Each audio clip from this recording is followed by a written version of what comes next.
বৌমা, কাল একটু সকাল সকাল উঠো, মুনিয়া আর অনুপমা আসবে কাল। একটু আগেই ফোন করেছিল। আহা, আমার কোলের মেয়েটাকে 1 বছর দেখি না। কি যে ছিঁড়ি চাকরি জামাইয়ের, আজ এখানে তো কাল ওখানে। মেয়েটাও আমার এই টানাপোড়েন সহ্য করে জেরবার হয়ে গেল। বাপের বাড়িতে এসে যে দুদণ্ড জিরোবে সে সুযোগও তো নেই। মা বাতের ব্যথায় পঙ্গু, উচ্চশিক্ষিত ভাইয়ের বউ তো সকালে উঠে হিল খটখট করতে করতে অফিসে ছোটে। কি যে হয়েছে আজকালকার রকম সকম বুঝি নে বাবু। খোকন তো শুনি লাখ টাকার মাইনে পায়, চাইলে বইয়ের কোন শখটা অপূর্ণ রাখে সে। তবুও একপাল পুরুষ মানুষের গা ঘেঁষে বাইরে ন্যাকামি না করলে চলে না। যাককে, আমি আর কদিন এই সংসারে, তারপরে যে কি অবস্থা হবে বুঝতেই পারছি। বাপের বাড়িতে এসে মেয়েটাকে বোধহয় হাত পুড়িয়ে খেতে হবে। রাতের খাওয়া দাওয়া মিটলে ব্রততী ফ্রিজ গুছিয়ে রাখছিল। শাশুড়ির কথায় ফিরে তাকালো। সারা সপ্তাহ অফিসে হাড় ভাঙা খাটুনির পরে রবিবারে সে সকাল 7টা পর্যন্ত ঘুমোয়। ওইটুকুই তার বিলাসিতা। নিরুপমা দেবীর ওটাও একেবারেই সহ্য হয় না। ফাঁকে ফোকরে এই নিয়ে খোঁটা দিতে ছাড়েন না। মৃণাল নির্বিরোধী মানুষ, সে নিরপেক্ষ থাকাটাই পছন্দ করে। মুনিয়া অর্থাৎ মৃত্তিকা মায়ের চোখের মণি। আজ 4 বছর হলো বিয়ে হয়েছে ব্রততীর। এর মধ্যে বেশ কয়েকবার বাপের বাড়ি এসেছে মেয়ে। আচরণে মনে হয় ওই যেন বাড়ির আসল মালকিন। ব্রততী ওর ফাই ফরমাস খাটার লোক। মায়ের খোঁজ নেওয়া বলতে তো সপ্তাহান্তে 10 মিনিট ফোন করা আর ঝুড়ি ঝুড়ি সমালোচনা করা। বোঝাই যাচ্ছে কালকের দিনটা কেমন কাটবে। ব্রততী ছোটবেলায় মাকে হারিয়েছে। বারিনবাবু তার বাবা, খুবই অসুস্থ, চলাফেরা বাড়ির মধ্যেই সীমাবদ্ধ। বাবাই তার সব। এই বাড়িতে কেউ জানে না অফিস ফেরত সে মাঝে মাঝে বাবাকে দেখে আসে। এটা তার নৈতিক কর্তব্য বলে মনে করে সে। স্বাবলম্বী মেয়ে সে, বাবা না চাইলেও তার চিকিৎসার ভারও সেই বহন করে। বিয়ের পরে বাপের বাড়ির সাথে ঘনিষ্ঠতা নিরুপমা পছন্দ করেন না। ওতে নাকি সংসারের বাঁধন আলগা হয়। হ্যাঁ মা, সকালে উঠে আপনার ছেলেকে বলে দেবেন ওরা কি খাবে। জলখাবারটা আমি সামলে দেব না হয়, ওরা আসা পর্যন্ত থাকবো। কিন্তু তারপর তো কাল আর আমার থাকা সম্ভব হবেই না। তবে চিন্তা করবেন না, ওদের পছন্দের কি কি খাওয়াবেন সকালে একটু বলে দেবেন, শুধু ব্যবস্থা হয়ে যাবে। খুব শান্ত স্বরে ব্রততী জবাব দেয়। স্তম্ভিত হয়ে পুত্রবধূর মুখের দিকে তাকান নিরুপমা। প্রথমটাই কথা বলতে পারছিলেন না, পরে অসম্ভব ক্রোধে ফেটে পড়লেন। কেন? সপ্তাহে একটা দিনও বাড়িতে থাকা পোষাচ্ছে না তোমার? কি এমন রাজকার্য করছো শুনি যে 1 বছর বাদে ননদ আসছে তাকে দুটো ভালো মন্দ রেঁধে খাওয়াতে পারবে না? ওই জন্যই তো খোকনকে বলেছিলাম চাকরি করা মেয়ে বিয়ে করিস নে, ছেলে কথা শুনলে তো। ধীর গলায় জবাব দেয় ব্রততী। কাল বাবার চেকআপের ডেট আছে মা।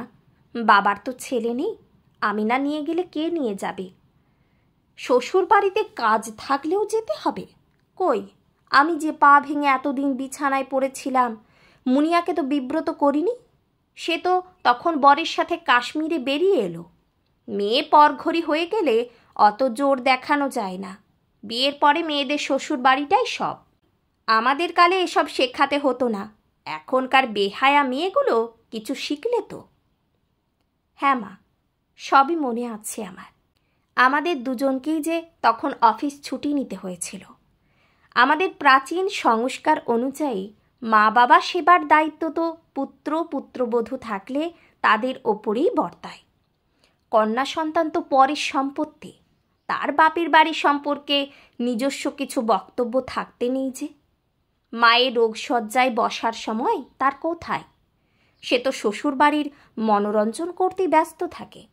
তবে মা, ওই রোগশয্যায় পড়া অবস্থায় যখন আপনি সম্পত্তি ভাগের উইল করেছিলেন, তখন কিন্তু সমান ভাগ বুঝে নিতে আসতে তার স্বামী তাকে একটুও বাধা দেননি। দায় কি কেউ যেচে নিতে চায় মা?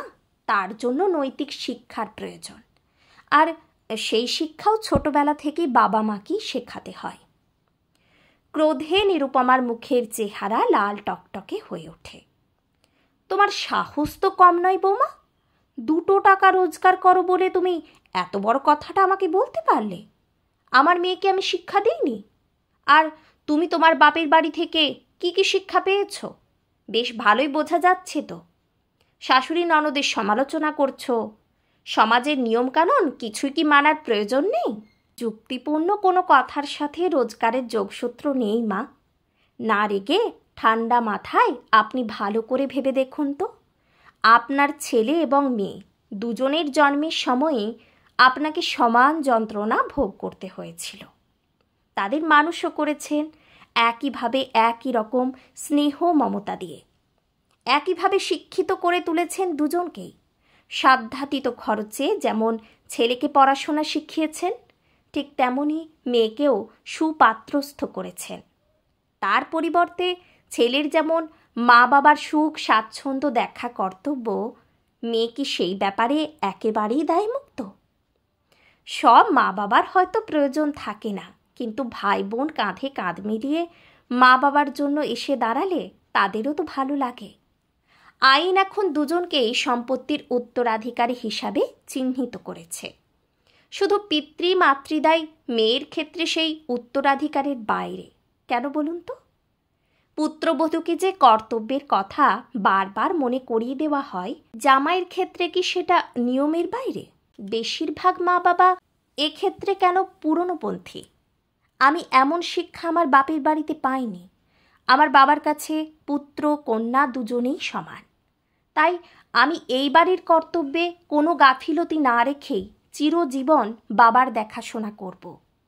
মুনায় আর তার বরের আপ্যায়নের কোনো ত্রুটি থাকবে না। আমি ওদের পছন্দের সব খাবার এনে গুছিয়ে রেখে যাব। মা হিসাবে শুধু এটুকু মনে রাখবেন মা, সব মেয়েদের সাথে সাথে তাদের শ্বশুর বাড়িকেও এ কথা মনে রাখতে হবে। পুত্রবধূর মা বাবাও তাদের দায়িত্ব। নারীর টান এক ধাক্কায় ছিঁড়ে ফেলা যায় না। এই কথাগুলো সবাই বুঝলে তবেই সংসার সুখের হবে। রান্নাঘর ছেড়ে এবার শোবার ঘরের দিকে এগোয় ব্রততী। চুপ করে এক জায়গায় দাঁড়িয়ে থাকেন নিরুপমা দেবী। নিজের বধূ জীবনের কথা মনে পড়ে যায় তার।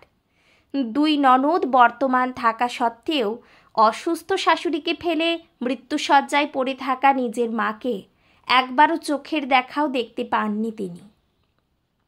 যখন গিয়ে দাঁড়িয়েছিলেন তখন সব শেষ। এই যুগের মেয়েরা কত কঠিন কথা কত সহজভাবে ভাবতে পারে। তর্কের খাতিরে কথা কাটাকাটি করলেও মনে হয় কথাগুলো তারা ভুল বলে না। সন্তান তো শরীরের অংশ, তাহলে দুজনের ক্ষেত্রে দুরকম সামাজিক নিয়ম কেন হবে? ঈশ্বরের করুণায় নিরুপমার সাথে সাথে অন্যান্য সব বাবা মায়েদের জ্ঞানচক্ষু এইভাবেই উন্মিলিত হোক, এই কামনাই করি। গড়ে উঠুক অন্য এক সমাজ, যেখানে ছেলে মেয়েদের কাছে মা বাবা দায় না, দায়িত্ব হয়ে থাকুন।